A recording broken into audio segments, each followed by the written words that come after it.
It was a normal, boring day in the grocery store. I was stacking milk in the fridge when Camilla, my coworker, came and said, "Layla, you have to help me.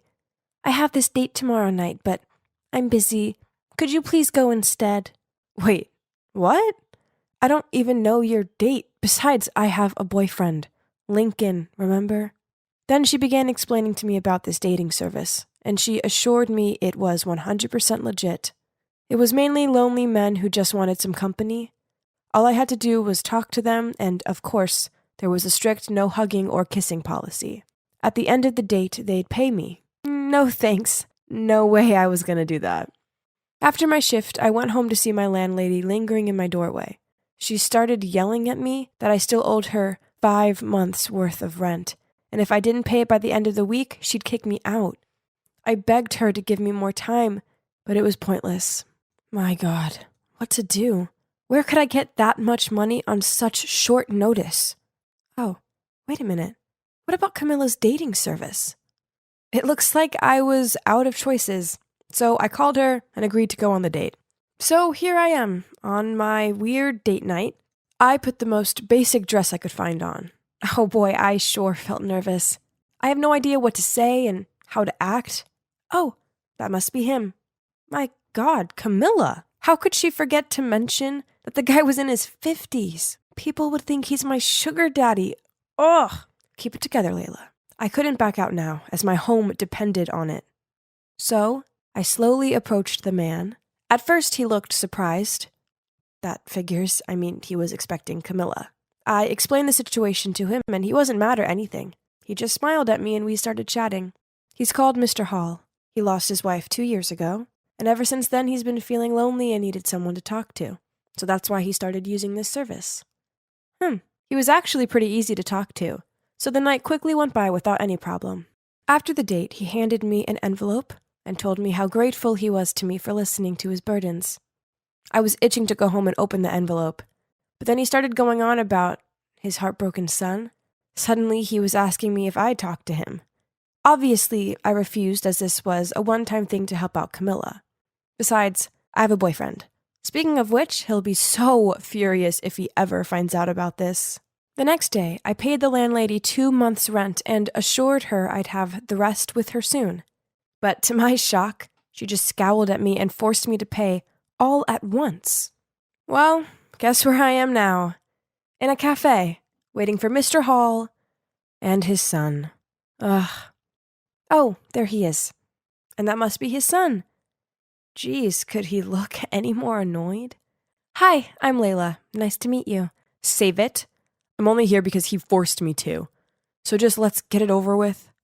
Layla, thank you for coming. This is my son, Leon. Please don't mind his attitude. Then Mr. Hall left us alone. Man, Leon was hard work. Any questions I asked him, he just shrugged or snorted.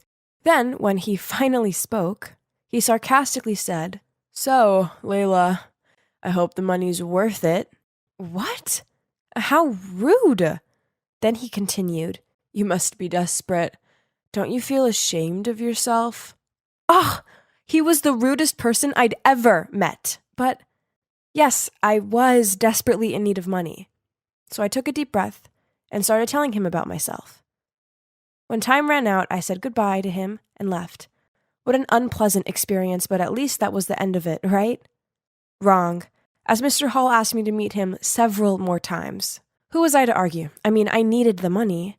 But Leon was getting on my nerves, as all he did was slouch in his seat, slurp his drink, and say nothing. So, it was down to me to do all of the talking. I began telling him all sorts of things, about my past, my family, and friends, and even about my future plans. And Leon just sat there listening to everything, supposedly. Luckily, it finally ended, and Mr. Hall paid me so I never had to meet Leon again. Because the last few weeks had been taken up with dating Mr. Hall and his son, I hadn't seen much of Lincoln.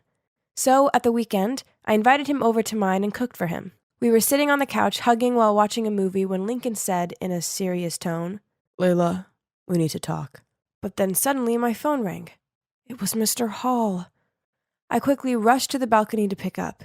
He wanted me to be Leon's +1 at his eldest son's wedding, and he was willing to pay double? Ugh, that sounded awful, but besides rent, I also had to pay for college fees and food, and my measly income from the grocery store didn't come close to covering it at all, so I reluctantly agreed. When I returned inside, I asked Lincoln what he wanted to tell me. He hesitantly said that he had to go on a business trip for 2 weeks. Well, maybe it was for the best, so I could go with Leon without worrying about my boyfriend. Ugh, I felt so guilty. I swear this would be the last time I was going to do this. Leon arrived to pick me up, and as soon as he saw my dress, he insisted I couldn't wear such an ugly thing. Ugh, he was so rude. I told him I had nothing else suitable, so he drove me to a dress boutique, then told the staff to bring the most beautiful dress in store to try on. Oh my, it was stunning.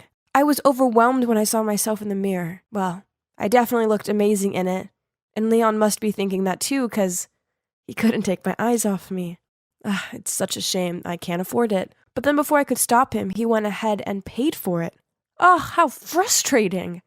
I was sitting in the church waiting for the wedding to start, while Leon flirted with some girls. Thank God Lincoln wasn't like that jerk. Then everyone went to their seats and the wedding began. The groom walked to the altar in this luxury-fitted suit. Man, it must be so nice to be rich. But is that Lincoln? My Lincoln? Our eyes met, and he looked as shocked as I did. But instead of running to me and explaining everything, he just ignored me and continued with the wedding. I had to watch them saying their vows, exchanging rings, and kissing. I thought I was going to faint any minute now. Then at the wedding reception, Leon dragged me over to Lincoln and introduced me as his girlfriend. Awkward overload. And soon, some pretty girl distracted Leon again, so he chased after her. Then Lincoln immediately pulled me over to the stairwell. Why are you here with my brother? Were you cheating on me this whole time? Seriously? What about you? I'm not the one who just got married. Let me explain, it's not what it looks like. Right at that moment, Leon appeared and asked why we were here talking. I muttered out some story about trying to find the bathroom. Then I told Leon I had a headache and asked him to take me home. This was so confusing. How could my perfect boyfriend now be married to someone else? He kept on texting me saying he wanted to meet up and talk. I guess I needed to at least hear him out. The next day I met him at the museum, where we had our first date. So, his wife, Sandra, is the daughter of an affluential businessman who owns one of the biggest corporations in town. Lincoln's family company is in big debt, so his dad forced him to marry Sandra in order to save the company. Believe me when I say I don't have any feelings for Sandra. It's just business. I only love you. Please don't leave me. I promise, as soon as the company is back on track, I'll file for divorce. Yeah, I know you probably think I'm crazy, but I still love him too. Besides, if the marriage is only temporary so he can save this family business, then that's understandable, right? He kissed me goodbye and left. But after that, Lincoln changed. Every time I texted and called him, he told me he was busy and would call me back. But he never did. I guess married life was preoccupying him. As if this wasn't frustrating enough, I had to put up with Leon. He kept on appearing at my place and bothering me. One time he showed up drunk, complaining about his ex-girlfriend, who'd just married someone else. Yeah, obviously it's far from worse than my current boyfriend just getting married.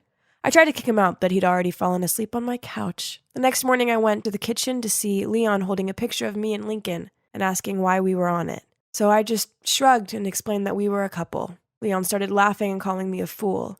We argued back and forth, and in the end, I made him leave. I don't care what everyone thinks. I believe Lincoln.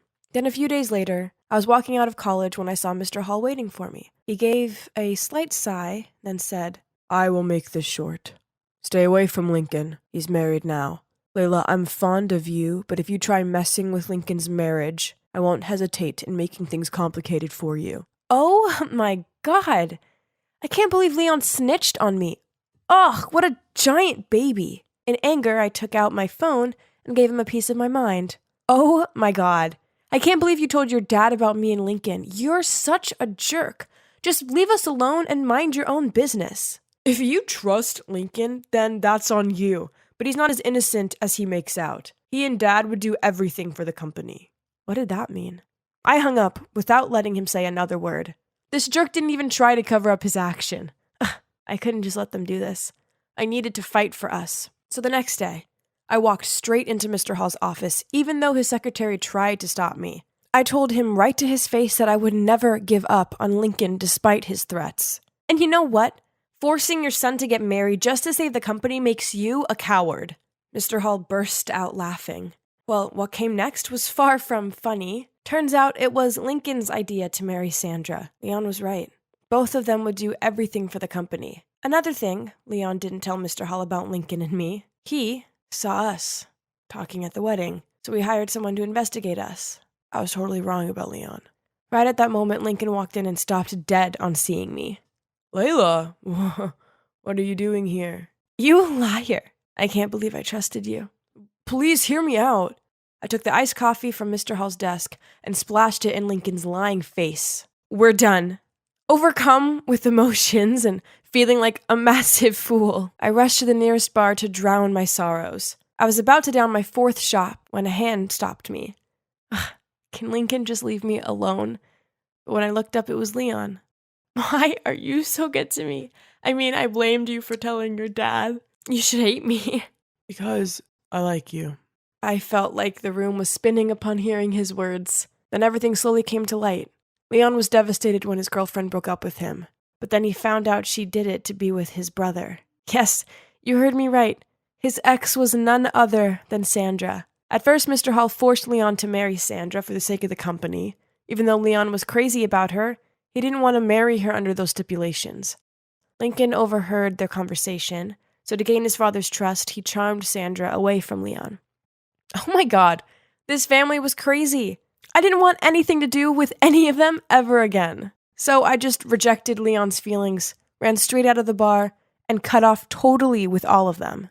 So what now? Well, I graduated last month. So after that, I decided I needed a fresh start in a shiny new city. So far, so good. I have a new job, which I adore. And it's so good knowing I'm not going to run into that jerk Lincoln or his dad. I know what you're wondering. What about Leon? Well, one day, I was walking out of my apartment when I saw a familiar face. Yes, it was him. Turns out when Leon heard that I was moving to another city, he moved too. I thought it was sweet that he was willing to leave his family, friends, and job behind just to be with me. Maybe it's time to gradually open up to him, don't you think? Well, time will tell. Too bad my story has to end here. I'd just climbed back into the room when suddenly I heard a voice. Jasmine, how come you're only getting home now? I turned around to find Emma standing there. That's my business. Don't come home late like this again, okay? You'll be grounded if your dad finds out. I shrugged and closed my door without saying anything. Yep, that's Emma, my stepmom. She doesn't actually care. She just pretends to. If it wasn't for her telling my dad to forbid me from singing, then I wouldn't have to sneak out to go practice like this. Different day, same story. Yet again, I've had to lie about going to my singing practice. Honestly, I can't wait to be an adult so I can do whatever I want. Dad, I'm going over to Mix to study, I said as I headed for the door. Suddenly, Emma pulled me back and handed me a bottle. Huh? Licorice tea? Drink this after practicing. It helps keep your voice clear. Then she winked at me. Huh? So she knew I'd lied about where I was going, yet still she'd helped me? Maybe, just maybe, I've been misunderstanding her this whole time? Later that night, Emma suggested we should go for a picnic on the weekend, and for once, I excitedly agreed. But when the weekend rolled around, there was this hectic snowstorm. Emma kept looking out at the snow with disappointment written across her face. That's when the idea hit me. How about we have an indoor picnic? Yes, that's right. That's a great idea. And so we set up the tent right in our living room, and we were having the best time when suddenly the doorbell rang. I got up to answer it, and standing there covered in snow was a woman. She suddenly ran at me and said, "Oh my gosh, Jasmine, you've grown up so fast. I've missed you so much." Before I could understand what was going on, Dad shouted, "Megan, I can't believe you have the nerve to show up here like this. I know you won't accept my apology, but you don't understand. I had to see her. I've missed her every single day." Oh my God. So, that woman was my mother? I couldn't hold back my tears and ran straight over to hug her. I swear I'd been waiting for this moment for years. Mom gently stroked my hair and then turned to my dad. Can I stay here for a while? Just to make it up to my beloved daughter after such a long time being apart, Elvis? Are you joking? Get out of my house! Dad, please let her stay! Please! But no matter how much I begged, Dad wouldn't give in. And so I turned to Emma for help. Elvis, just let her stay here. If Jasmine wants to be with her mom this badly, we should let them have some time together. Come on, darling. I looked at Emma with so much appreciation, then turned those puppy eyes towards my dad, and eventually he reluctantly nodded his head. Yay! I shouted and led Mom to my room. From that day onwards, I spent most of my free time with her. We went to the movies together, shopping together, and honestly, it was the happiest I'd ever felt. One day, I was listening and humming along to my music when Mom came in. Wow, so you also love singing? It must be genetic. Back then, if I hadn't been so passionately obsessed with music, which drove your dad crazy, I might never have left you like that. Now I regret it so much, Jasmine. I put my arms around her and softly said, after all these years, I still think about that lullaby. Can you sing it to me? Which one? I sang you many lullabies back then. It's Don't Know Why by Norah Jones. Oh, right. That one. Then she started singing. I swear to God, her voice was like an angel. But strangely, it didn't give me any of the feelings I had as a kid. Was it because I have grown up? While I was absorbed in my thoughts, I suddenly saw Emma's shadow at my doorway. But when she met my eyes, she hurried down the stairs. Huh? Why was Emma crying? I was so confused.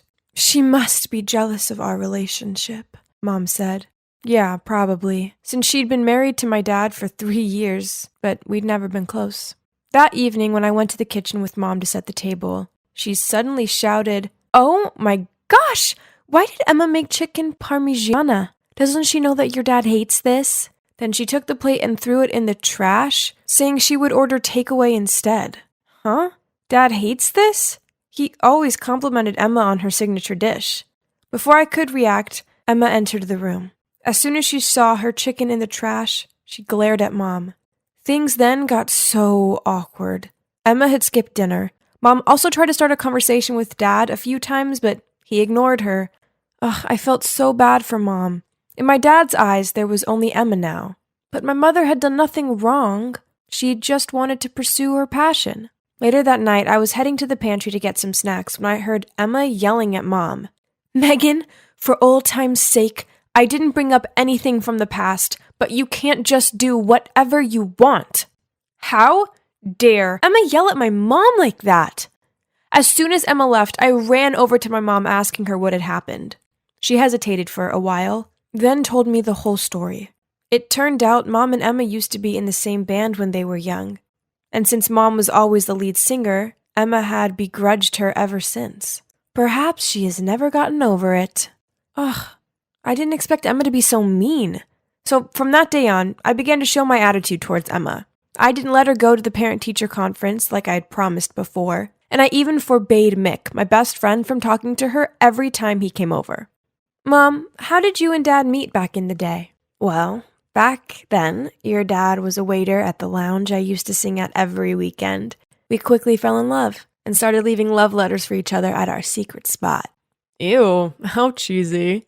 It's called romantic, you silly.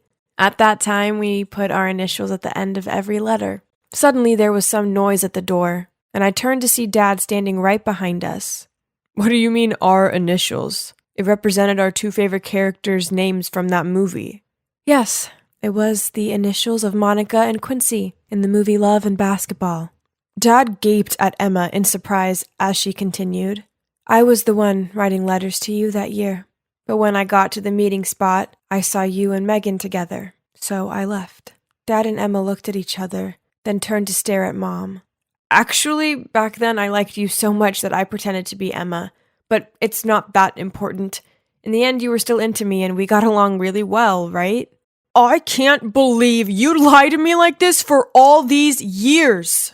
Then Dad angrily left the room, followed by Emma. As for Mom, she was sitting there, tears pouring from her eyes. Okay, so Mom was definitely in the wrong. But did Dad need to treat her like that? Who doesn't make mistakes from time to time? And anyway, it's because of my mom's mistake that I'm even here, right? From that day onwards, the atmosphere in the house was so intense. Dad ignored Mom, and Emma always gave Mom hateful looks. Until one day, I'd just gotten home from school when I saw my dad excitedly running towards me saying, "Emma is pregnant. You're going to have a little brother or sister." Wow, I'd always wanted to have a sibling. I couldn't believe it. So that night, my family threw a party to celebrate, and Mom also congratulated Dad and Emma. And thanks to that, the tension between the three of them started to ease. Phew. But a few days later, for some reason, Dad found out that I'd lied about going studying with Mick. He was furious and grounded me for a week. I was sullenly playing on my iPad when Mom entered the room. Emma must be the snitch. Now that she's pregnant, she wants Dad to be angry with you, so he'll give all his love to her and the baby. Well, that just made sense. The other day, I'd even seen Emma whispering something to Dad, and as soon as he heard it, he got mad. Ugh, such a two-faced woman. I had to sort this out, and so I set up a fun plan for my stepmom. One time, I made her orange juice using powdered cheese, and she ended up spitting it out all over Dad. Then I unscrewed the shower head to add blue food coloring, and that's how I gave her a Smurf makeover. It was hilarious hearing her horrid scream from the bathroom. Another time, I snuck into Emma's room, trying to put flour in her hairdryer. I was rummaging through the bedside table looking for her hairdryer when suddenly I saw a DVD labeled Jasmine 0311. Huh? What's this? Why was my name on it? Curious, I went back to my room to play it, and then I couldn't believe my eyes. On the screen, Emma was carrying a baby and singing a lullaby to her. This melody. Wasn't it the song Don't Know Why?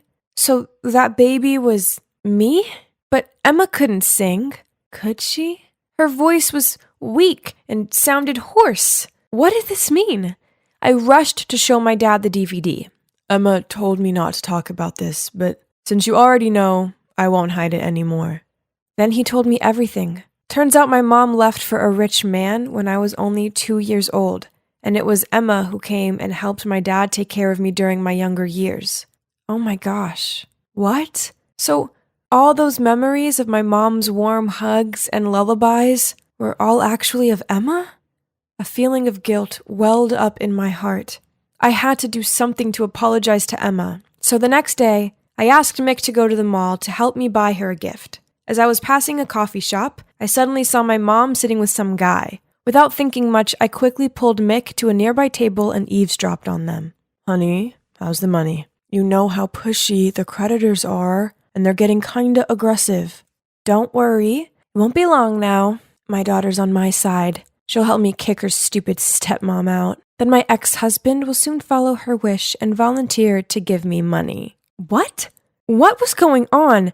Had Mom come back just for Dad's money? I was about to go confront her when my phone rang. It was Dad. Jasmine, go to the hospital right away. Emma is in the emergency room. By the time I got there, I saw my dad sitting outside the ER with his head in his hands. After a while, the doctor came out and said, "Both mother and baby are okay. Next time, please pay more attention to the patient's food allergy." How could you eat stuff you're allergic to? You must be more careful, okay? Yeah, Emma always took good care. It didn't make sense. Unless my mom... I was about to tell Dad about what I'd seen at the mall when Mom suddenly appeared, eagerly asking about Emma's situation. Unable to stand her pretense any longer, I shouted, "Mom, drop the act. It was you who did all of this, wasn't it?" "Jasmine, what nonsense are you uttering?" Furious, I immediately told them the whole story I've heard. "Megan, I could forgive you for the old letter story and for trying to sabotage my voice, but the fact that you wanted to harm my baby is unforgivable." It turns out the stuff from the past that she mentioned before was that my mom harmed her to destroy her voice. So that's why Dad didn't let me sing. for fear that it would cause Emma pain. Suddenly, Mom burst out laughing. I don't need your pity. You were so lucky to have such a beautiful voice and a wonderful man by your side. And even now, you're still trying to take the life that should have been mine. Megan, give it up already. You need to stop this. Mom was about to say something, but I interrupted her. Mom, please just go. I'm so ashamed to have a mother like you. Then I burst into tears. She got up and left, without even so much as a glance back at us. Emma took me into her arms. I was afraid that you would be disappointed. That's why I hid everything from you. I'm sorry for treating you so badly. She gently patted my head, and I felt like I was back in my childhood, where she'd held me and sang lullabies. It was so comforting. Finally, peace has returned to my family. I'm so fortunate to have Emma as a stepmom, and pretty soon, my little bro or sis will be here, and I can't wait. I was so nervous. Like, the most nervous I'd ever been in my life. I didn't even know it was possible for a press conference to get so crowded. Suddenly, the flashes came at me from every direction.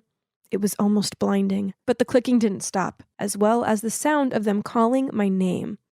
Hazel, look here! Here, over here, Hazel! Oh my gosh, why was this so chaotic? I started to panic, so I ran away, but I'd only taken a few steps before thump! Oh, these stupid high heels. Oh, hi. I didn't see you there. Well, let's be real, it's kind of hard to see anyone from this angle. Then from every direction, the reporters swarmed in like starving vultures, trying to take pictures of me. I was still confused and didn't know what to do when... Gentlemen, please give her some space. Are you okay? Robert, my adoptive dad, came to help me up. Excuse us, this is her first time attending such a crowded event. If it's all right with you, we'll help her answer your questions. Phew, I'd finally escaped the chaos. Or so I thought. As soon as he got into the house, Robert shouted, "Pamela!" which gave me the fright of my life. Didn't I tell you to teach Hazel some manners? How could you let her embarrass herself in front of the public like that? Pamela looked mortified and kept bowing down and apologizing, but Robert was still furious. If this happens again, you better pack your bags and get out of here. I felt so guilty. It was all because of me that she had been shouted at like that. But I'd done my best. Clearly it wasn't good enough, though. I tried to forget about it, but early the next morning, Pamela woke me up. She gave me a timetable and told me that from now on, I wouldn't need to go to school anymore, and that a tutor would come to teach me at home instead. What? Why all of a sudden? I asked Pamela in shock. It was because of yesterday's incident. The mayor has decided that you need to spend more time learning the necessary etiquette. Are you serious? He can't just keep me locked up here. No way. Hazel? Listen, you should be grateful that you got adopted into this house. Keep in mind of everything Mr. Cornelius has done for you and obediently do as I say. Do you understand what I mean? Looking into Pamela's eyes, I knew I had no choice but to agree. The day of the opening ceremony for the town hall had finally arrived, and I got to leave the house for the first time in a month. A whole month. Now was the moment of truth. In the eyes of the public, I had completely transformed into a proper, prestigious lady. When Robert started speaking at the ceremony, he announced a charity fundraiser for my orphanage, in the hopes that children like me would be given a chance to live a better life. Hearing this speech, I could barely hold back my tears. I was sitting next to my adoptive mom, Eleanor, so I turned to give her a big hug. Suddenly, all eyes were on me, and it seemed I'd finally done something right. I smiled up at Robert, and we both had tears in our eyes. Maybe Pamela was right. I really was lucky to have been adopted by such kind people. But as soon as we got home, things changed. My parents got all quiet and went off to their room, leaving me alone. Where was my praise? I'd done so well, hadn't I? Why weren't they happy? The following days, they still asked me to join them for their events, so I guess I must have done a good job. And while the media and public were around, they were all touchy-feely and affectionate towards me, constantly praising me. We must have looked like the perfect family. But the minute we got home, they'd ignore me, and if they wanted to tell me something, they'd get Pamela to speak to me. It was so flipping weird. I actually started to feel quite lonely and depressed. And even though I was living in the lap of luxury, I missed the orphanage. One day, Pamela's daughter, aka the only friend I had in this enormous mansion, Paisley saw how upset I was and asked, "Hey, so why do you agree to move into this house? You're clearly unhappy here." Paisley got me. She was the same age as me, so we were on the same wavelength. I was nervous to tell her how I felt, but I knew she would understand, so I told her everything. The thing is, I actually have a sister. She's only 8, and she's called Amber. That's why I was missing the orphanage. She was still there. She's got congenital heart disease, so after our parents passed away, the orphanage couldn't afford her hospital bills. When the mayor's family decided to adopt me, I refused because I didn't want to leave Amber alone. But then Robert offered to pay for her medical treatments if I agreed. And well, the rest is history. You see, I can't just leave. If I did, what would happen to Amber? Oh, Hazel, I didn't know. I'm so sorry. But I need to be honest with you. One time I overheard Robert and Eleanor saying that you were the perfect girl to play this role. Huh? What role? That meant, were they using me for something? It didn't make any sense, but those words kept lingering on my mind until... One time, Eleanor asked me to join her at a charity event, which she said was going to be broadcast on TV. Our job was to prepare homemade food and give it out to the homeless. I was so excited, but when I walked into our kitchen, I discovered the chefs had already cooked everything before the filming crew arrived. I was so disappointed and asked Eleanor about it. She just laughed and said, "Oh, no, sweetie, our job is just to look pretty and graceful in front of the camera." Then before distributing the food, she gave me a pair of gloves and said, "Don't touch any of their hands, okay? They are filthy." Oh my gosh, how could she say such things? Oh, then it hit me. I understood what Paisley had said now. The affection and kindness that the Corneliuses were showing me was actually just for show. All to win over the audience, aka the public, while this was their very true face. I had to do something about this. I couldn't let them keep on deceiving the public like this. So when Eleanor went to the bathroom and took off her gloves, I quickly grabbed them and threw them in the trash. When we went back out, a homeless man approached her to express his gratitude and asked for a handshake. Of course, she tried to refuse, but at that moment the camera turned to her, so she had no choice but to give in. And you know what? The man didn't just shake her hand. He even pulled Eleanor in for a big hug. I couldn't hold back my laughter at how flustered she looked. Served her right. Afterward, Eleanor grabbed my arm and dragged me to a quiet corner. Then she said, "It was you who did this, wasn't it?" I pretended to have no idea what she was talking about, and this just infuriated her even more. Then later that evening when we got home, Robert was already waiting and shouted at me, "What do you think you're playing at?" I was confused, but then Eleanor added, "Don't you ever mess with me like that again." Now listen closely. Don't you miss your little sis? Aren't you curious if she's doing okay or not?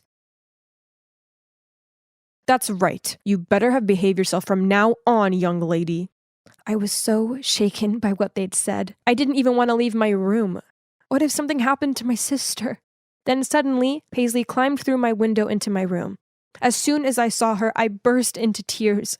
"Paisley, please help me with this. I need you to go to my orphanage and check on Amber and see if she's okay." A few hours later, Paisley came back panting. "Your sister? She's not doing good." What? But hadn't she been receiving money for her monthly treatments? Paisley shook her head. "The nuns there said they hadn't received a penny since you left. Now Amber is barely surviving." Paisley's words broke my heart. Those two had been fooling me all this time, and now my sister's life was hanging on by a thread. I had to get to the bottom of this. I walked past Robert's office, and that's when I overheard someone talking. Curious, I peeked in and saw a group of middle-aged men sitting around a table. One of them spoke up. "Hey, Robert, the election day is coming. Is that little girl still doing a decent job?" "Oh, don't worry about her. She's just a silly little kid. She believes anything I tell her, especially about her sick sister," Robert smirked. How dare he speak about my sister like that? I had to do something. I couldn't let this vicious man keep on fooling everyone like he'd done to me. So I took out my phone and started filming. "Speaking of which, how much charity money have we got so far?" $100,000, Robert said. And the room was filled with praise. Gentlemen, by the time of the closing party for the charity this weekend, we should have almost $500,000 for the election campaign. As soon as I win, your business will continue to be tax reduced for the next 4 years. I had to cover my mouth to stop myself from gasping. So this whole time, he'd been exploiting me and the orphanage for his corruption? Gosh, I was such an idiot to fall right into his trap. Suddenly my phone buzzed. "Who's there?" Robert shouted and rushed to the door. Oh no! Panicked, I ran, but not far enough before I tripped and the phone flew out of my hand. Robert and his men caught up with me, picked up my phone, and deleted all my evidence. They even took the phone away from me. He turned to me and said, "I've already warned you, have I not?" "You're a liar," I yelled. "You haven't paid a penny to my sister." Robert growled. "Who told you that?" But all he had for an answer was my silence and fuming look. Furious, he dragged me back to my room. "Maid, bring me the keys to her room." And then he locked me up inside until the day of the closing party of the charity rolled around, where they'd be announcing the amount of money they'd collected. That day, all the staff were out of the mansion. Suddenly, I heard the door being unlocked. Panicked, I hid behind the closet. "Hazel, where are you?" Oh, it was just Paisley. She found a way to sneak me out of the mansion and told me to run straight back to the orphanage. But no, first I had to expose that sly old fox Robert. Luckily, when I got to the event, Robert was giving his speech. I immediately ran up to the stage, snatched the mic, and told everyone about his evil plan. But I was no match for him. Before I could finish, security was dragging me off the stage, and Robert had already taken control of the situation. "Ladies and gentlemen, I'm so sorry for my daughter's behavior. The reason why we decided to adopt her was that she's mentally ill. Since she came to our home, she has become better, but as you can see, there's been a bit of a relapse." What a snake! This jerk would stop at nothing to get what he wanted. Just then, the big screen on stage suddenly showed the video I'd taken, revealing all the schemes of Robert and his accomplices.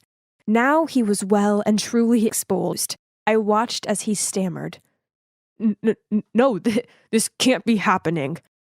Right at that moment, the police rushed in to arrest Robert and his accomplices in the stands.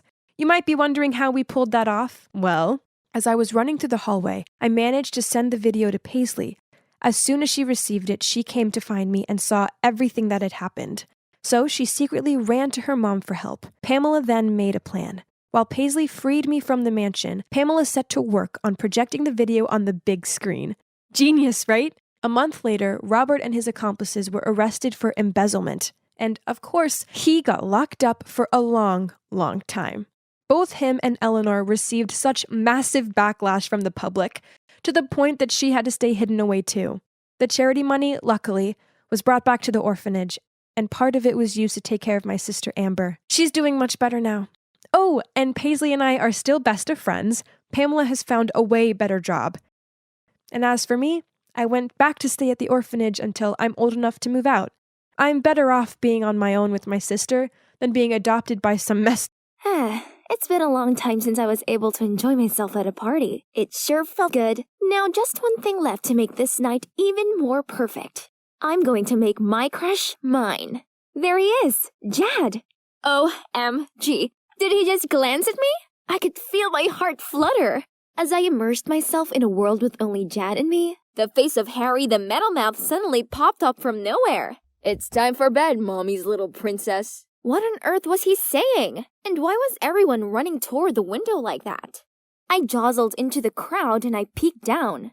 Oh, for heaven's sake! The beyond cringy woman standing there holding the speakerphone was none other than my mom! Janice, it's 10 p.m. You know it's your turn to stay with me tonight. I won't be able to sleep without you. God, is there any way for me to just evaporate right here, right now? This is too embarrassing. But wait, how did she know I was here? I immediately looked over at Christine. It must be her again. Everyone knew she had a huge crush on Jad too, and would do anything to get him. She's definitely the snitch. It's so frustrating. Anyway, let me fill you in on the situation. This crazy woman is my mom, who gave birth to not only me, but also my older sister Patty and my big brother Will. I guess we all turned out all right, but this wasn't down to Mom. She didn't raise us. Our nanny Randy did. You see, Mom used to be an actress. She was always busy with her work and her numerous flings, which resulted in each of us three having a different father. Luckily, we had Randy to take care of us, so I never felt like I was missing out on anything. On the contrary, having to see Mom all day is a problem for me. A month ago, Mom suddenly decided to retire and move in with me and my siblings. And who knew that an out-of-date star could be such a childish, clingy nightmare? Ugh! She didn't like being alone, so she insisted Patty and I had to take turns sleeping next to her. Then she forced us to accompany her to the mall and be her luggage gophers and talk to her while she went for the zillionth beauty treatment of the week. One day, after an exhausting day out with Mom, we entered the house to Will rushing over and shouting, "Mom, why did you tamper with my laptop?" It turned out that Will had applied to the Juilliard Institute, one of the most famous art institutes in New York. But Mom went on his laptop and deleted the school's acceptance email, meaning poor Will had missed out on the response deadline. "Oh, sweetheart, I didn't mean to. I was trying to send an email to report those scammers on TV, but I must have accidentally deleted your email. That's probably a good thing anyway, son. It would be better to apply for an economics major at the State University, so our family won't have to be apart. Do you know how hard it was to get in there? Ugh, I can't do this right now. I'm done." Dinner with Mom tonight was super awkward. It was just me and her, as Will was simmering in his room, and Patty, well, I don't know where she was. Afterward, I passed by her room and overheard a whimpering sound. I peeked through the gap in the door and saw Will also trying to calm Patty. "James is now insisting on breaking up with me. If Mom hadn't come to my company and bragged that her daughter was the manager's girlfriend, the story wouldn't have reached my boss and neither of us would be in this mess." I know, right? Mom never cared about us before, but now she thinks she can just waltz back into our lives and do whatever she wants? I've had enough of this. We're both over 18 now. Let's just move out. Oh, no. No! Look at their determined eyes. I couldn't let this happen. What about me? Please don't go. I'm not 18 yet. Don't leave me alone with Mom. I beg you. Both of them gasped when they saw me. Then after a moment of silence, Will spoke up. Okay, we won't go. But at least we need to get things back to normal. I mean, back to just the three of us and Nanny Randy living in this house. And so, Will suggested we pull a bunch of pranks that would annoy Mom so much she'd end up leaving. But they were all busy with their studies and work, so they left it to me to carry out the pranks. Okay then, I'm ready. You can see how my mom was addicted to cola from the pile of empty cans over there. She often did midnight dashes to the convenience store when she ran out. So, my first plan was to make all the cola she's just bought disappear time after time. Frustrated much? However, she was strangely calm and acted like it's no big deal at all, and even bought a drinking helmet to make sure her Coke was always with her. Attempt failed. Move on to the second plan. Hide the Nintendo Switch. Why, you ask? Every night, Mom made us play on that thing with her, and honestly speaking, she was the worst player ever, but she wouldn't accept it, and kept making us play those boring games with her until she won. Now, no Switch, no troubles, right? Wrong. As having nothing to do, she came up with much more dumb things to ask us to do with her. From teaching her to cook, gardening, and even doing yoga with her. Having Mom around is like caring for a toddler. She needs constant care and attention. It's tiring. I can't bear it anymore. You clearly didn't carry out the tricks properly. You're making the situation even worse, don't you see? Looks like we'll have to get the job done ourselves. Oh yeah? Fine. You guys do better then. And so they carried on by using Mom's ultimate fear of spiders. She's terrified of them. Even the teeny tiny ones were enough to cause her to climb onto a chair in fright until one of us removed it. So, Patty asked me to buy fake spiders online. Then she hid them all over our house. But this time, without panicking, she even picked it up and tossed it in our direction, which freaked us out instead. So, Will decided it was his turn to take some action. He planned that one evening I would distract Randy, and in the meantime, Will would throw a feast at home, then swiftly drag all his friends out, leaving a huge mess for Mom. Despite never lifting a finger on cleaning, Mom is actually a clean person, so it would definitely drive her crazy. But nope, once again, it didn't go as planned when Will and Patty came home to find Randy there, helping Mom clean up the whole mess. Of course, I was the one who got the blame. Again.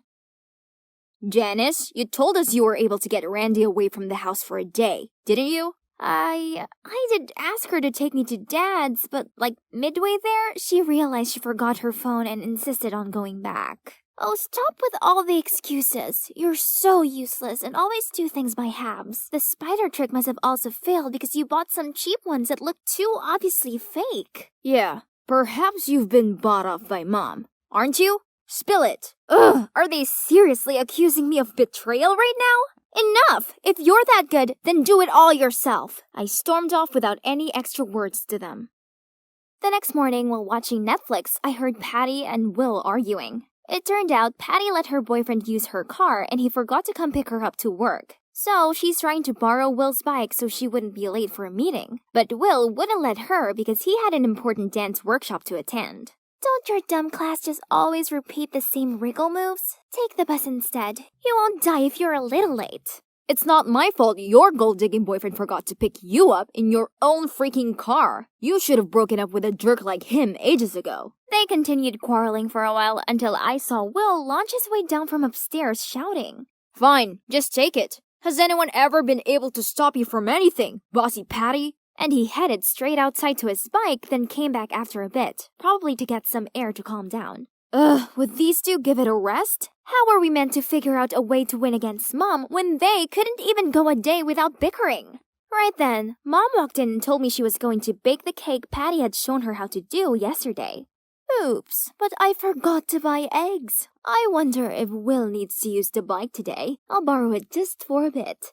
Ha! Great! If Mom took the bike, then both of my annoying siblings would have to stop squabbling about it, right? Yes, Mom, take it. Will said he was gonna take the bus today. It'll be faster to cycle to the grocery store anyway. Then Mom hopped on the bike and shakily rode off. After a while, Will and Patty went out to the yard, and of course, the bike was no longer there. After I told them that Mom had already taken the bike, Will stopped dead. Because the truth was that he had purposely broken the brake so that Patty wouldn't take it. Patty tried calling Mom, but she didn't pick up.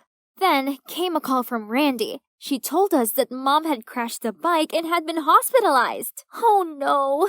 We rushed there immediately. And fortunately, apart from a ligament sprain, she's fine. It could have been much worse. But that meant she had to wear a bandage for a whole month to stabilize her leg. Ugh, this was all our fault. So now we had no choice but to whimper to Mom's every demand.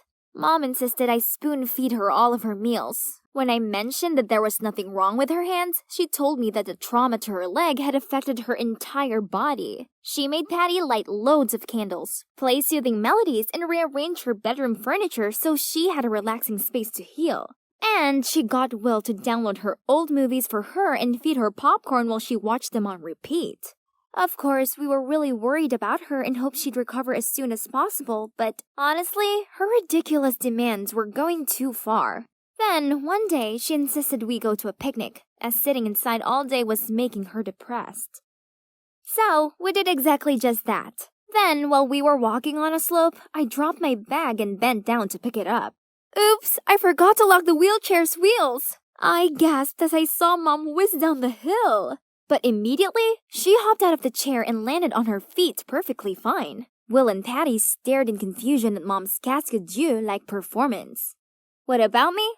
Nah, I'm not surprised at all, cause I was the one who set this whole thing up to expose Mom. Nanny Randy has told me everything. I know she has been helping you dodging our tricks, as well as carrying out that fake bike accident. Please, why do you have to make life so difficult for us? You never even cared about us, did you?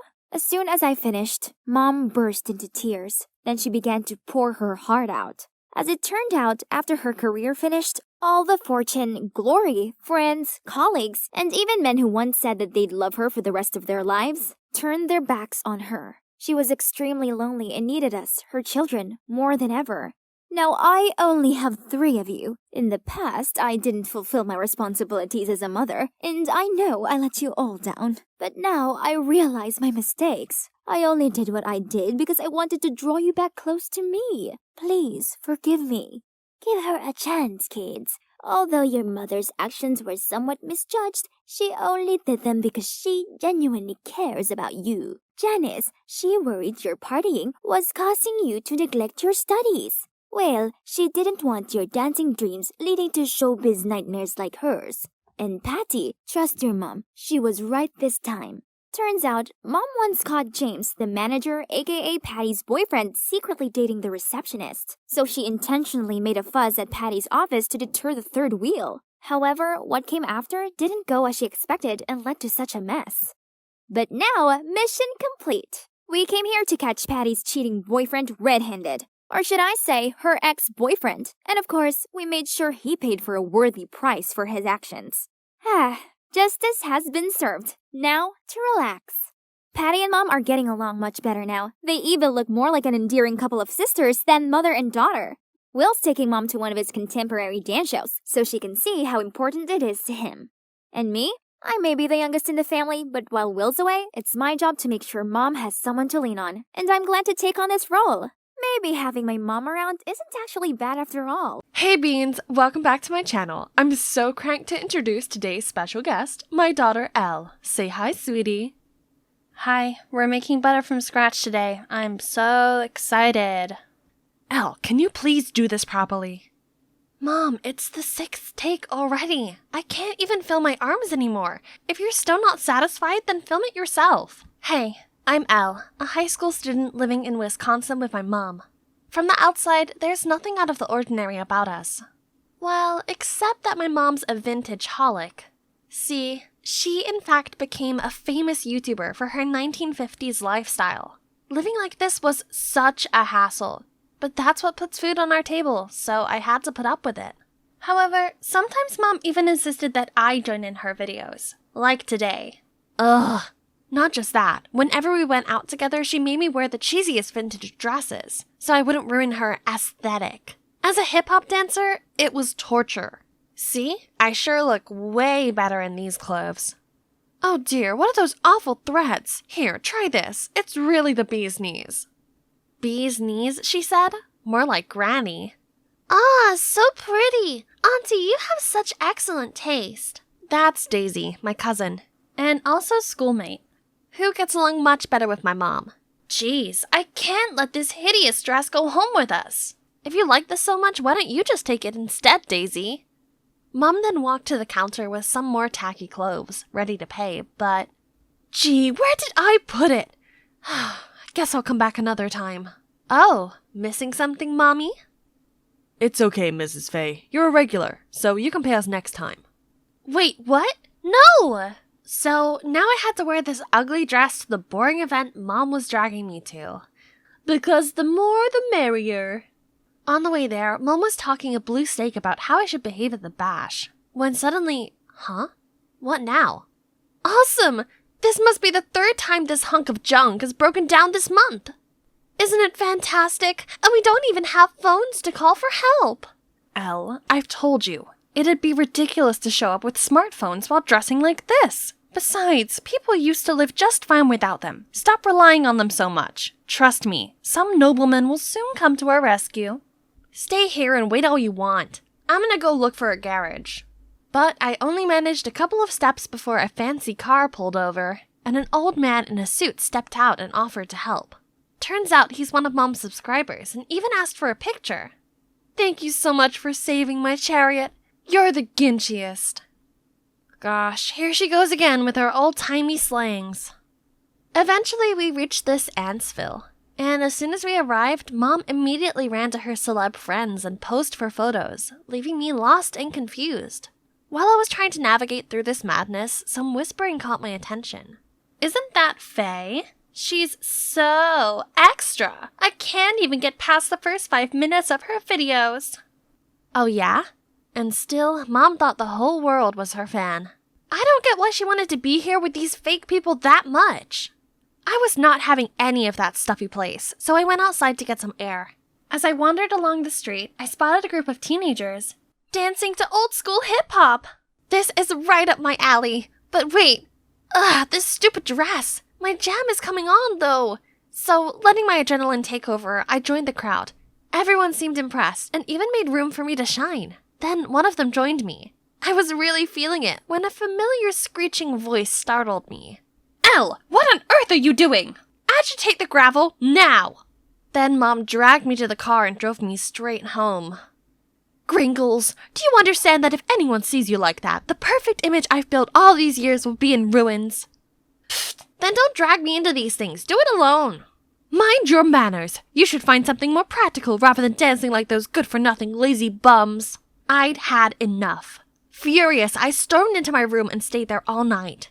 The next morning, I woke up to the rumbling sound of an empty stomach. When the coast was clear, I went downstairs to check the fridge for food. Ew, what's that rotten egg smell? Jesus, this fridge must be from Napoleon times! I reluctantly went for an instant soup, but the microwave wouldn't even heat it up. And guess what? My mom spent over $500 just for this thing's useless 50s look. Then I decided to put on a movie to blow off some steam. But the ancient TV wouldn't turn on either. Unbelievable! Is there anything in this rusty dollhouse that actually works? I need to get out of here before going insane. Oh, there's a new family moving in next door. Hang on, isn't that the guy I was dancing with last night? He smiled and waved at me, but I could only force a smile and nodded back. Hey, why the long face? If you're bored, come give me a hand. Then he dragged me over to his yard before I could reply. Once we're done, we rested on the front porch.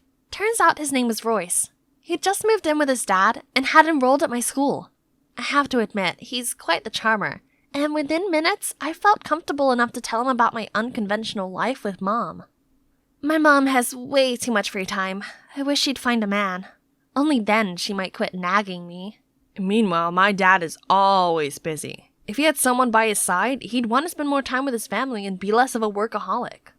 Wait a minute. So, how about we make them A couple! Today is the day. Our parents have really tight schedules, so planning out this date took a lot of effort. But so far, so good. I've told my mom to check out this vintage-themed restaurant in town while Royce told his dad that he wanted some father-son bonding time. Then, oops, we accidentally bump into each other and join tables. Look at my mom, gracefully fixing her hair and acting all charming. I winked at Royce and then we made an excuse to leave the table so the adults could have some private time. It's been a little while. Let's see how the two are doing. Goodness gracious, was Mr. Phillips slurping on the spaghetti? He's making a mess, and Mom seemed really embarrassed. We immediately rushed inside to save this date before it's too late. At the end of the evening, we thought the worst was behind us. Mr. Phillips walked out without holding the door open for Mom, making it swing back in her face. Gosh. Every beginning is difficult, I guess. Over the next few days, Royce and I beat our brains out to try and find a way to save their budding relationship, and came down to this. Mom, I twisted my ankle during practice. Can you please pick me up? Hey, Dad, I forgot my wallet at the practice room. Could you pick it up on the way home?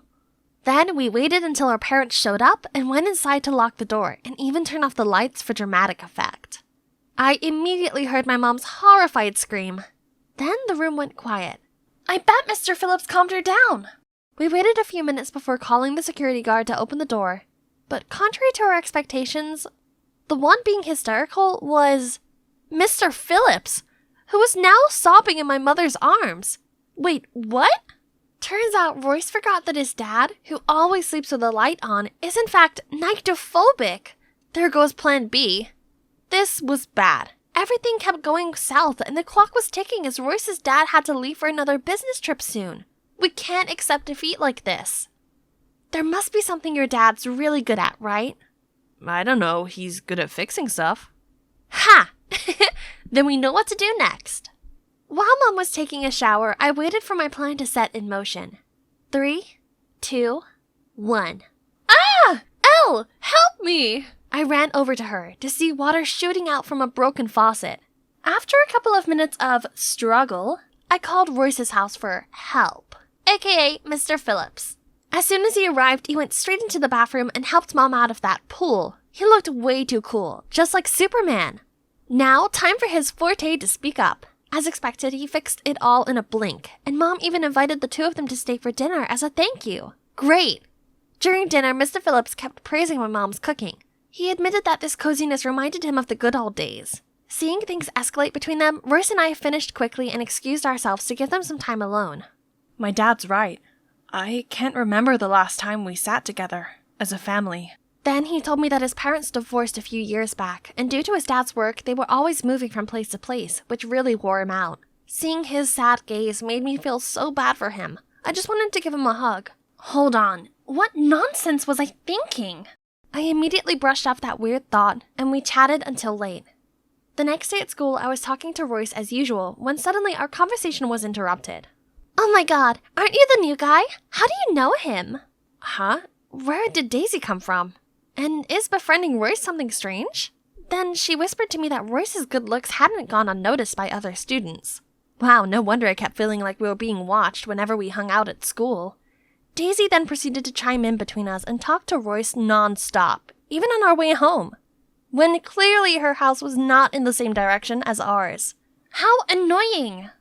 But good news, back at home, Mum seemed to be floating on air. I caught her humming along to love songs, and she didn't nag me at all when I went to dance practice. Royce also said that his dad had been in a great mood too. Sparks were definitely flying between them.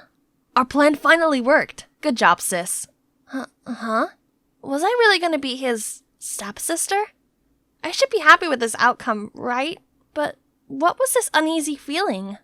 One day at practice, I walked in on Daisy and Royce and immediately felt awkward, so I just rolled myself into a corner. Why did I react that way seeing them be so close? Is it possible that I've fallen for him? This can't be. We're gonna be family. There's no way this can happen. After that day, I tried to avoid Royce. Despite his new girl, he still bothered me, but I kept my distance. I was brooding all the way home until I heard my mom talking on the phone as I entered the house. And I'll bake you some pecan pie, darling. Wait a minute. Royce and his dad were both allergic to pecans, so who's she being all lovey-dovey with? The next day, as usual, I told my mom I'd go to practice, but actually lingered outside the house to stalk on Mom. I saw her on the couch video calling some strange man. Oh gosh, did my mom really cheat on Royce's dad? How could she? Still in shock, I glumly lurked to Graffiti Alley and spotted Royce and Daisy there. They seemed to be talking about something really serious. So, you already knew? Yeah, ages ago, but it's clear that we can't just force love on someone. So you mean to just give up and happily watch them see other people? Oh no, so they knew Mom was unfaithful to Mr. Phillips already? How embarrassing. Right at that moment, Daisy spotted me, so I frantically ran away. After school the following day, Daisy wanted to talk with me in private. However, it was not about what happened yesterday. Do me a favor and stop hovering around Royce all the time, will you? But Royce is my friend. I can't just stop seeing him because you said so. If you like him, be my guest. Suddenly, Daisy fell to the ground. Ouch! Why did you push me? Huh? What is she doing? At that exact moment, Royce showed up and worriedly checked on her. Okay, now I know what's going on. Sorry about that. Let me give you a hand. When she was just about to stand up, I shoved her. Now you know what my real push feels like. I noticed Roy's stunned look, but just walked off. Now that I don't seem so great in his eyes anymore, he'll stop approaching me. Sweetie, what's wrong? What's wrong? This is all your fault. If you didn't cheat on Mr. Phillips, everything would be fine. What do you mean? Cheating on whom? Then my mom burst out laughing after I told her. Turns out they never dated. They both saw through our matchmaking plan early on, but decided to just be good friends. And the person I saw Mom video calling with was her boyfriend, but she hadn't introduced him yet because they'd only started dating. But why set us up in the first place? Finally, I had the chance to tell her how I truly felt about being forced into her vintage world and not being able to pursue my love for street dancing. Mom was quiet for a second and then said, Gee, how silly I've been. I've been inspiring strangers to go after their dreams, but I stopped my own daughter from pursuing hers. I felt so much better after pouring my heart out. I also mentioned Royce's situation with his dad, and she promised to talk to him about it. Hang on.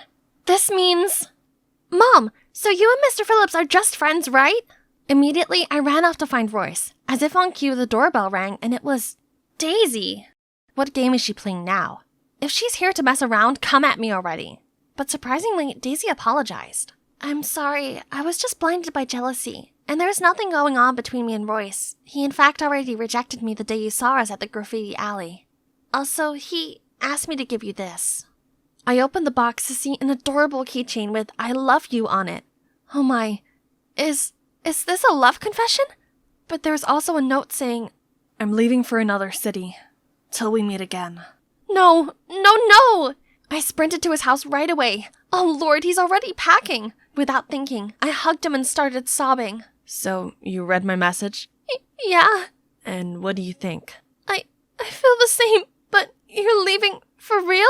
Then, his smile turned playful, and he admitted he was just messing with me. Turns out he was going away, but only for a few days, for a dance competition. Really? That's awesome!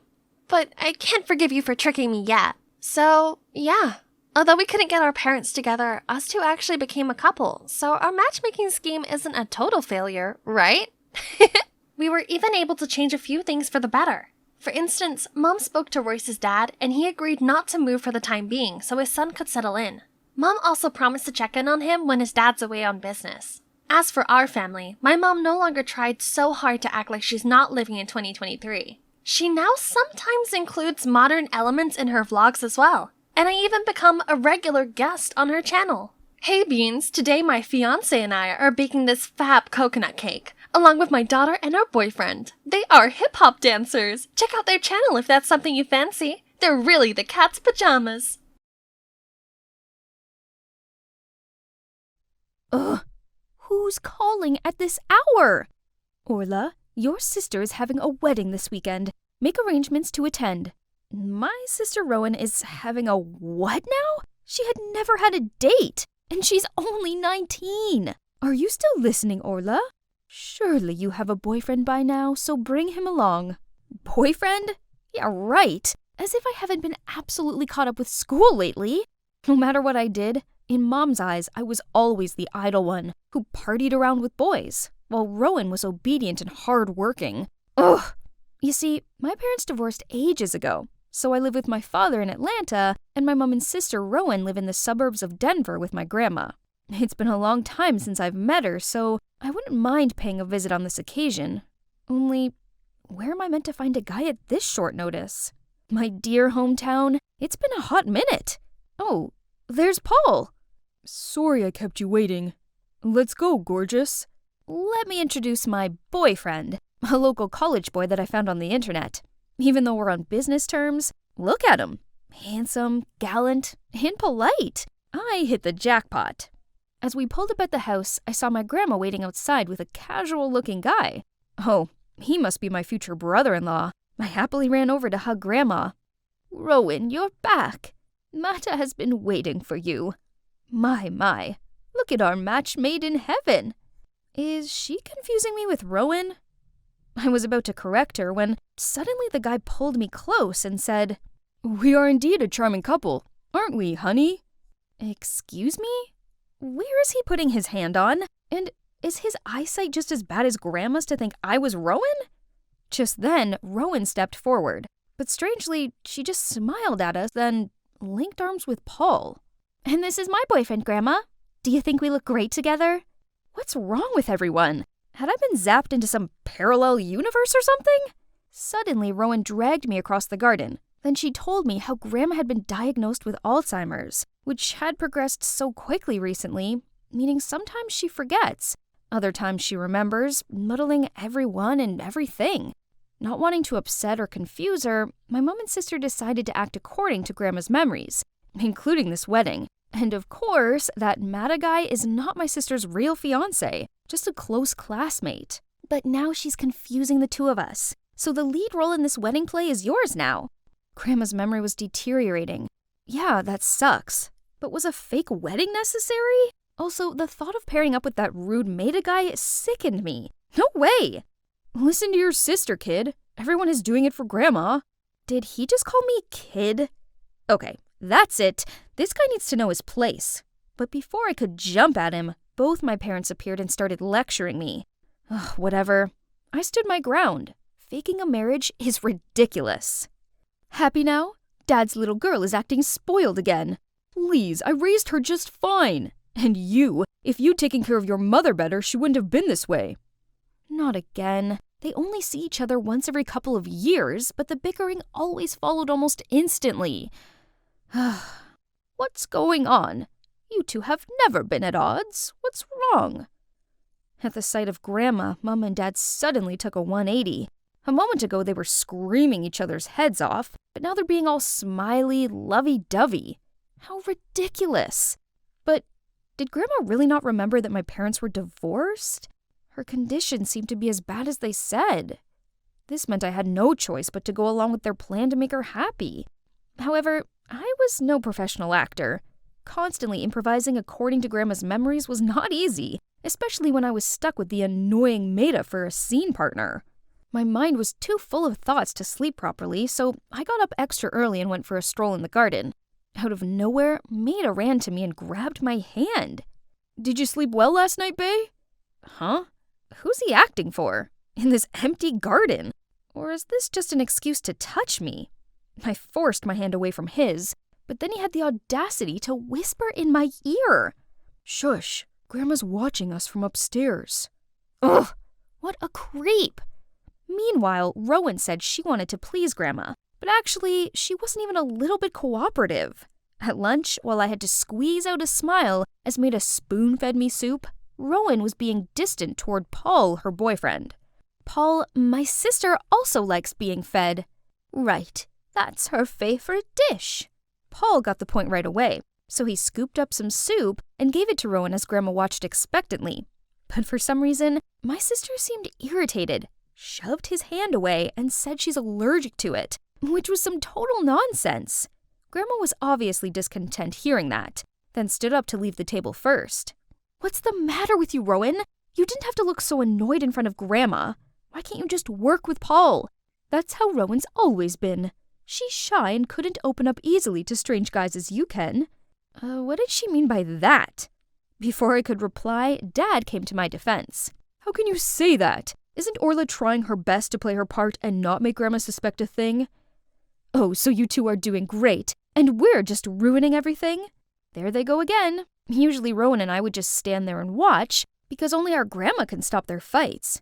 And this time was no exception. As soon as they saw Grandma, my parents immediately turned around and held each other's hands. Maida was just as quick when he grabbed my arm as well as Grandma's, and then invited us for a walk. "Hey, who are you? Why are you being so friendly to us?" Oh dear, it was only a few seconds ago and her memory of him had already vanished. I immediately said Maida and I went to the same college and he was visiting me. I thought that was it, but no. Speaking of college, she immediately asked why we were home when we should be at school. The whole family froze at her reaction. My parents carefully mentioned the wedding to see if she remembered anything, but she snapped. "How can you talk about marriage when my 2 grandchildren are still of school age? Have you two lost your mind?" So the next morning, I had to go to the university with Rowan. But the cherry on top was riding this tiny pink bicycle together per Grandma's order. This was embarrassing, but how can we refuse? She only recalled the old memories. So I wandered around here all day waiting for Maida and Rowan to finish their classes. Suddenly I spotted Paul with some girls. "Hey, what are you doing here?" "Oh, Orla, I'm just giving directions to these freshmen. Actually, I'm waiting to pick up your sister." Wow, Paul seems to have a real crush on Rowan. I have to help my timid as a hare sister seize the opportunity. I took Paul to the lecture hall just as class was wrapping up, then pushed Rowan towards him, wished them a happy outing, and quickly pulled Maida away to give the couple some space. Finally, I could go home. But just as we reached the college gate, we saw Dad helping Grandma come this way. Seeing my face turn pale, Dad immediately explained that Grandma thought today was my first day of college, so she insisted on coming to pick us up. Jeez, it was bad enough coming here on a tiny pink bike. I drew the line at my dad and Grandma picking me up. I wasn't a preschooler.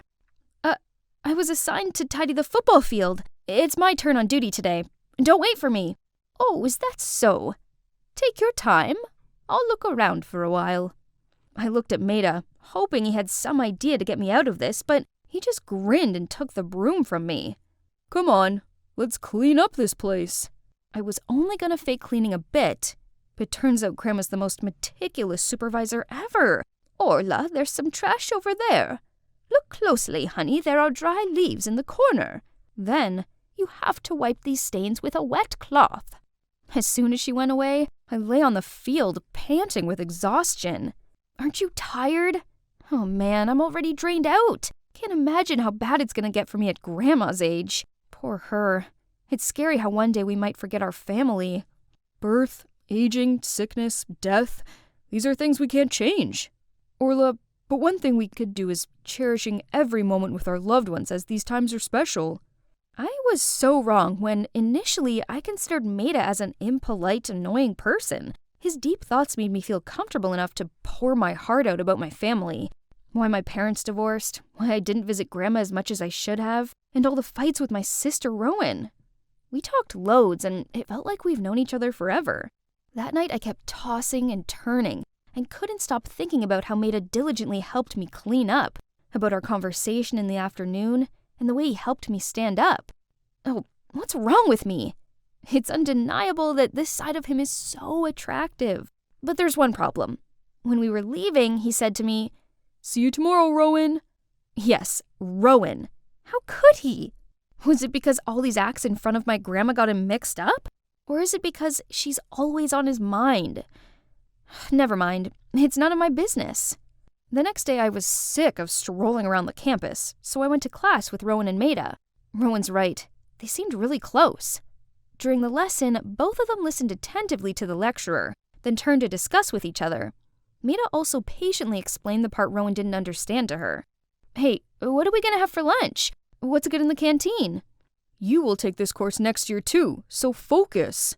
And then they got back to their discussion, as if I was invisible. Ugh, how frustrating. Hey, are you jealous?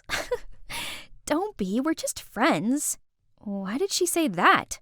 Jealous? That's absurd. Still sulking? How about we go to the cinema tonight? I'll help you too. And here we are. As planned, I would sit next to Maida while Rowan would be with Paul. Sounds good. But when Rowan was about to settle next to Paul, Maida immediately took that seat. So he didn't want to sit next to me, or he didn't want Rowan to be with Paul? Either way, he obviously didn't have feelings for me. As soon as the movie ended, I rushed out of there, just to catch some familiar sight of Grandma and Dad again. She started nagging and insisted on escorting me home. "Why are you still out here at this hour, Rowan? There was a lot to prepare for the wedding." Now the wedding's back on? Oh dear, you two. A groom-to-be shouldn't be playing around like this. Paul? Why don't you pair me with Maida like before, Grandma? After all, we were back to our former partners. I'm with Paul and Maida with Rowan. Well, it's just a fake wedding, so it doesn't matter who I was marrying to, right? But what was this uneasy feeling? And then, it's like Grandma had telepathy to hear my wish. Right before the ceremony started, her memory suddenly reset. "What are you doing sitting here? It's time. Get up there." She dragged Maida to the altar and told the best man, Paul, to step aside. Oh, how cute.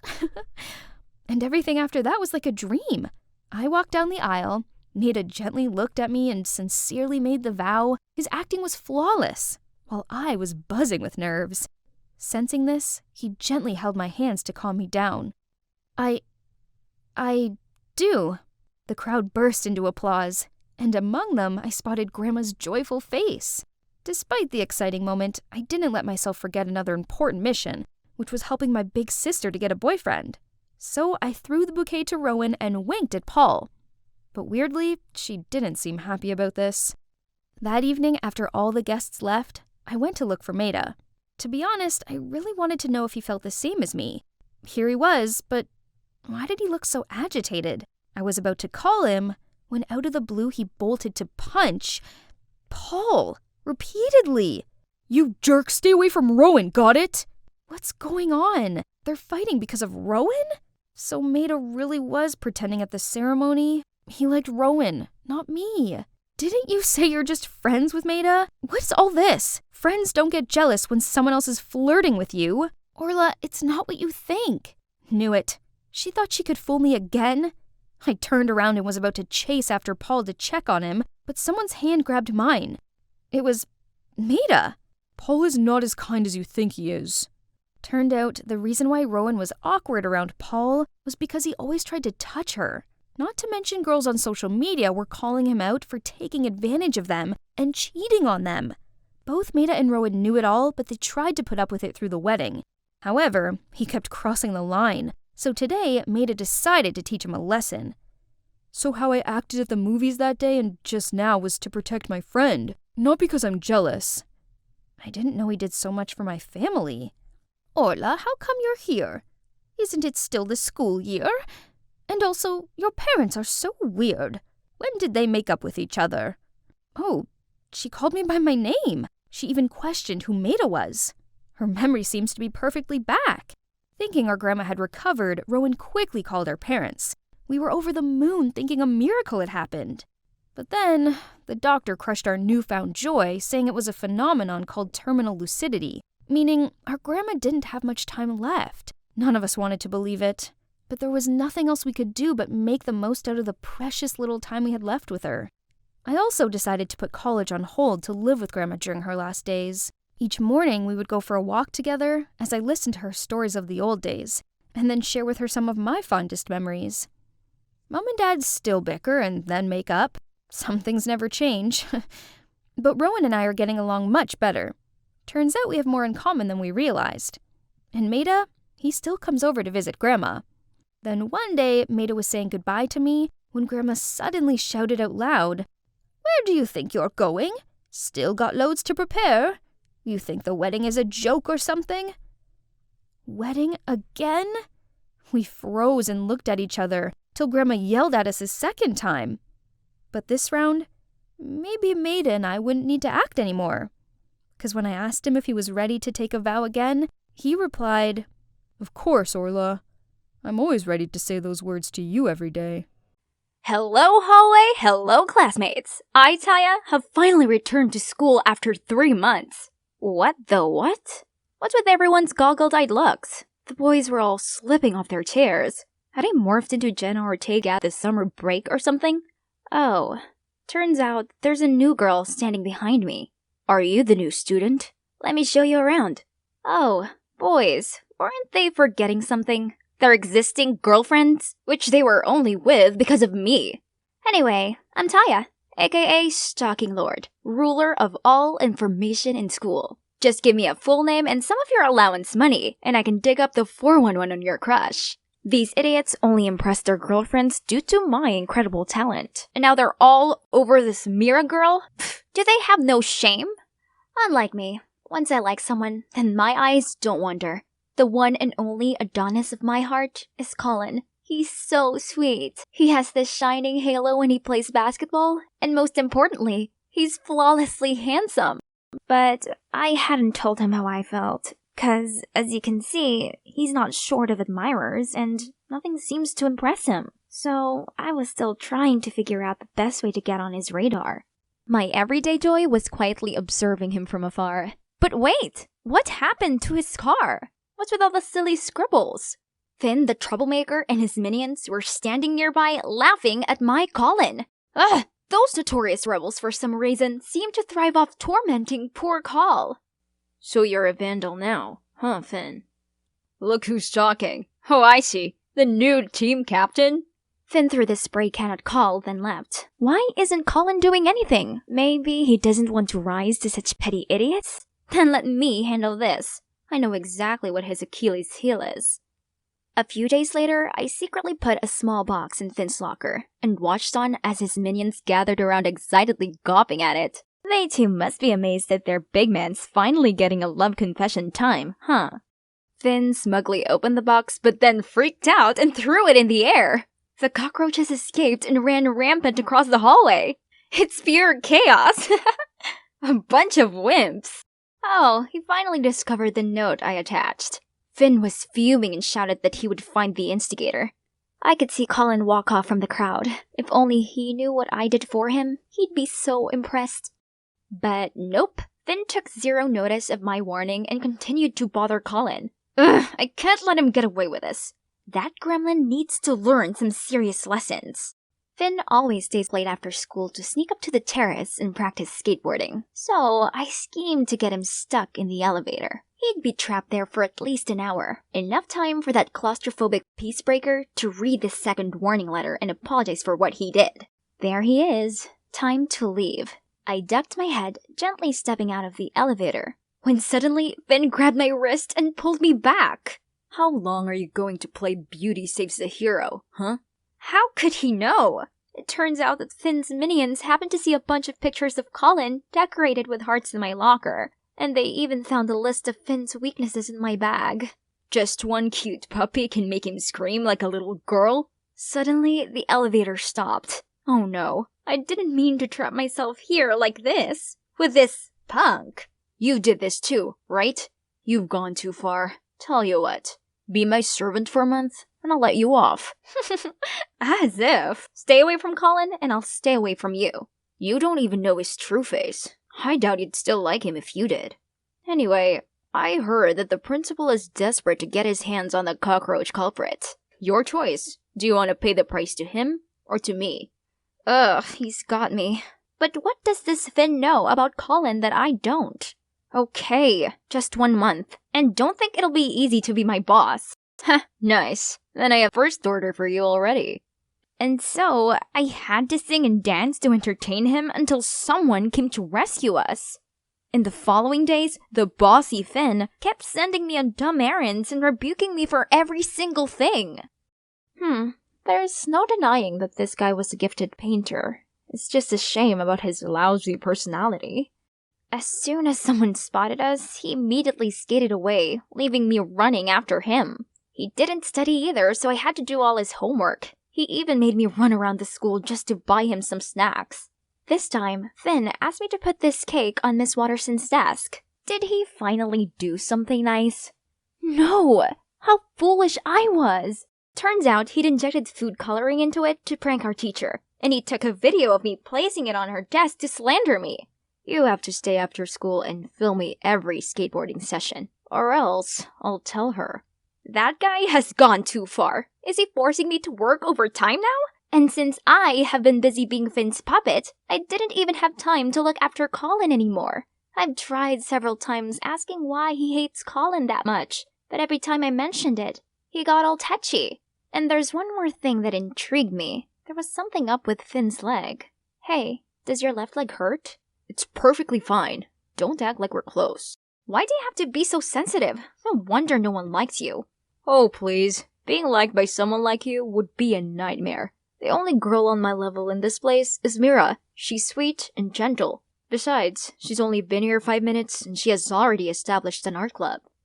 He can't compare the Little Mermaid to Princess Merida. We're basically just different. Heard you're the one who knows everything at school, right? Find out about her for me. It might be our last mission. For what? Are you going to put her in trouble too? Well, this proves that a know-it-all like you doesn't know anything about me. It's just like you don't understand your Colin at all. Just give this to Mira. Remember to do it in a private place so she doesn't feel awkward.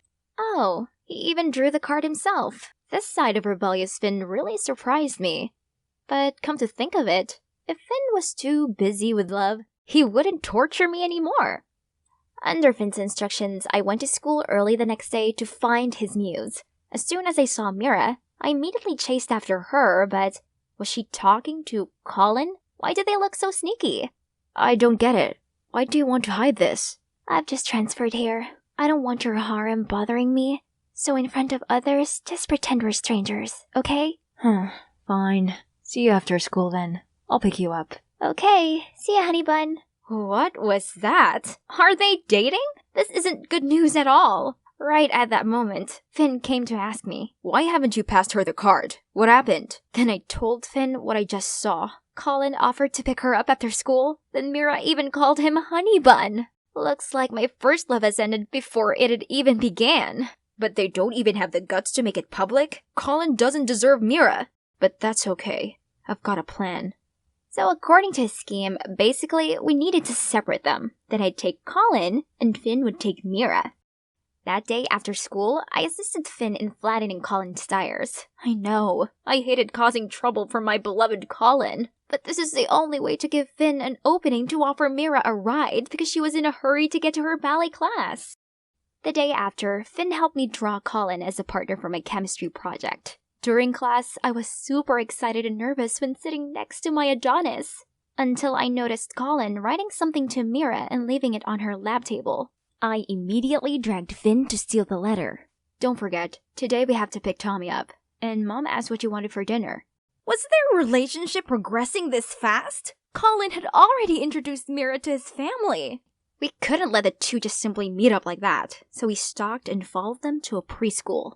Upon catching sight of them with a little boy, Finn suddenly blurted, What? Don't tell me that boy's their son. No, it's just Colin's little brother. Tommy, age 5.5. Favorite color? Green. Favorite food? Ice cream. Anyway, my eyes itch seeing them happy with each other. Let's sabotage them. So, we kidnapped the kid. Oh, it's not as bad as you think. We just took him for ice cream without telling Colin and Mira. That kid doesn't look worried at all. Why be worried? You saved me from those boring two. So, Tommy, do you know that Mira is having dinner with your family tonight? Yeah. Mira, she stays at our house every day. What? Another chocolate ice cream, please, then I'll talk. I gave him a new cup of ice cream right away. This kid was smart. Well, she stays with us because she's our cousin. What? Why did she call Colin Honeybun then? Maybe because Mom calls him by this embarrassing nickname all the time. Right at that moment, Mira rushed into the ice cream shop in panic. So, you guys are cousins? Why hide it from everyone? It's because she's afraid people will find out that her parents are bankrupts. No, that's not true. Don't listen to that kid. Yes, it is. I heard you telling Colin all about it. Okay, that's the reason. But please, don't tell anyone about this. I quickly said that we would agree if Mira went on a date with Finn. The guy looked shocked. Didn't think I could be so quick-witted, huh? Surprisingly, Mira smiled and said she didn't mind going on a date with Finn anyway. She always thought he's kinda cute. Huh, so everything is just that easy? That means my servant life will finally end here. Only then did Colin rush over. Tommy, why are you here? Oh, I just got lost so they saw me and bought ice cream to calm me down. They didn't kidnap me at all. Oh, Tommy. So that's how Mira and Finn got their first date. The deal between me and Finn is considered to be over then. But why do I feel so empty instead of relieved? Suddenly, something hit my leg. Aren't you supposed to be on a date? I knew my servant would still be waiting for the boss right here. Turns out, their date was a bit odd. Mira didn't seem to like Finn's antics, and Mira's neediness wound Finn up.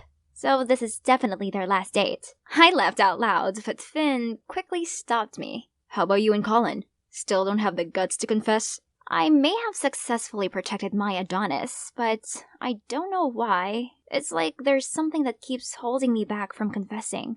Finn immediately took me to get a makeover. He's a very enthusiastic consultant and seems to be very knowledgeable about Colin's tastes. When seeing me in the new dress, he even said I looked cute. Okay, where had rude Finn gone? What do you think of me and Colin becoming a couple? What'd you mean? I mean, you used to say that Colin was terrible and all, but now you're willing to help us get together. Actually, he's not that bad, and I'm doing this for you. You like him, right? Yeah, I like Colin, right? Why did my feelings seem vague? What had gone into my head?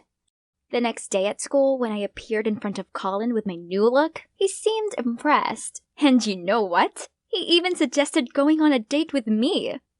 Yay! But I'm not sure I can last a whole date in this tight dress and super inconvenient high heels. During our date, Colin was just as sweet and caring as I expected him to be. But weirdly, it didn't move me at all. Is it 'cause I'm too focused on keeping balance on these stupid high heels? Taya, do you want to be my prom date? If he'd asked me this a month ago, I would have leaped in joy and sung out yes. But right now, I just stood there, silent. I see. I really like this version of you, but your previous look might suit you better. You seem more comfortable and carefree around Finn. Oh, Finn. I didn't realize he has always been on my mind till now. I'd longed to be free of him, but now he's all I could seem to think about. Curious, I asked Colin why Finn didn't like him, and I finally found out the truth. Turns out, they used to be friends and were once on the basketball team together. Finn was the best player back then, but at one practice, he was doing a high jump when Colin also jumped to get the ball. They collided and Finn injured his knee, which ended his professional basketball dreams. Colin then became the star player. Meanwhile, Finn turned rebellious and had resented Colin ever since. Feeling guilty still, Colin was willing to suffer all the tormenting Finn had done to him. That's why Finn always caused you trouble. He still got me a makeover, though, to match your style and become a thing with you. Oh, that explains why you seem to be exactly my type. He knows me too well. But, Taya, you like Finn, right? If so, you should go and tell him. That hit me hard.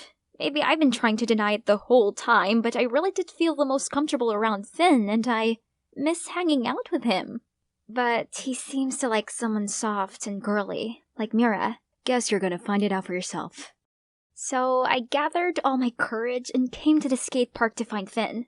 He saw me from afar. Hey, how was your date? You look the part. I didn't expect you to be back this early. I know about the secret between you and Colin, and how you lost your opportunity of becoming a professional basketball player. If my bestie hates him, I hate him too. Actually, I don't hate him. I just hate how useless I am. Don't talk about yourself like that. You know that you're really talented, right? You're the first guy I've met who can skate, paint, and, well, is good looking at the same time. Be more confident, will you? You know, no one's ever seen nice things like that in me before. But this doesn't matter, because you like Colin. I did like Colin, but we realized we're not actually a very good match. After an awkward silence, we both raised our voices at the same time. I think... Oh, you go first. I'm listening. I think I like you. Well, that was I was about to say. Let me be your servant this time.